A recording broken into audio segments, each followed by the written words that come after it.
జై Bharat charitable trust వేసవి ప్రారంభించినప్పటి నుండి ప్రతి ఆదివారం మజ్జిగ వితరణ కార్యక్రమం చేపట్టింది. అనుకోకుండా పెరిగిన ఈ ఉష్ణోగ్రతను తట్టుకోగలిగిన శక్తి కలర్స్ సోడాల్లోనూ కూల్ డ్రింకుల్లోనూ లేదు. పురాతన కాలం నుంచి మన పెద్దలు ఏర్పాటు చేసిన మజ్జిగ వల్ల ఈ వేడిని తట్టుకునే గుణము ఆరోగ్యానికి మంచిది అని అందరికీ తెలిసిందే. కానీ అది తీసుకునేంత టైం ఎవరికి లేదు కాబట్టి సాంప్రదాయబద్ధమైన మజ్జిగను మర్చిపోయి కలర్ సోడాలు ఏమిటి, కలర్ నీళ్ళు ఏమిటి, కూల్గా ఉండే కూల్ డ్రింక్స్ ఏమిటి పడిపోతున్నారు. వాటి వల్ల ఆరోగ్యం చెడిపోవడం తప్ప ఉపయోగం లేదు.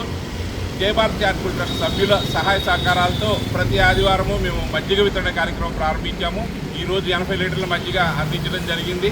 సాల్ట్ లేదని అర్థమవుతుంది కాబట్టి రేపు వచ్చే ఆదివారం నాడు 200 లీటర్ల మజ్జిగను ఏర్పాటు చేయడానికి అందరూ సహాయ సహకారాలు అందిస్తారని తలంచుతూ, అలాగే నందామిస్ గారి శిష్యులు దేశానికి ఆపద వచ్చినప్పుడు మిలిటరీ వాళ్ళు ఎలా వస్తున్నారో అలా ఆదివారం ట్యూషన్ టైం అయిపోయిన తర్వాత వచ్చి ఇక్కడ సహాయ సహకారాలు అందిస్తున్నారు.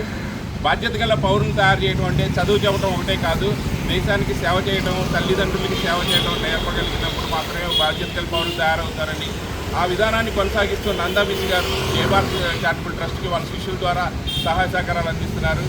వీరిని పంపించిన వాటి తల్లిదండ్రులకు కూడా, బాధ్యతలు నేర్పుతున్న తల్లిదండ్రులకు కూడా మా హృదయపూర్వక ధన్యవాదాలు.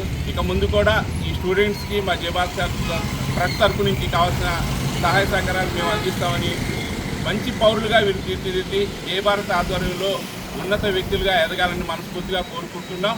మా చారిటబుల్ ట్రస్ట్ సెక్రటరీ దేవి పవన్ కుమార్ గారు కూడా ఎల్కేజీ నుండి నందామిస్ గారి శిష్యుడే.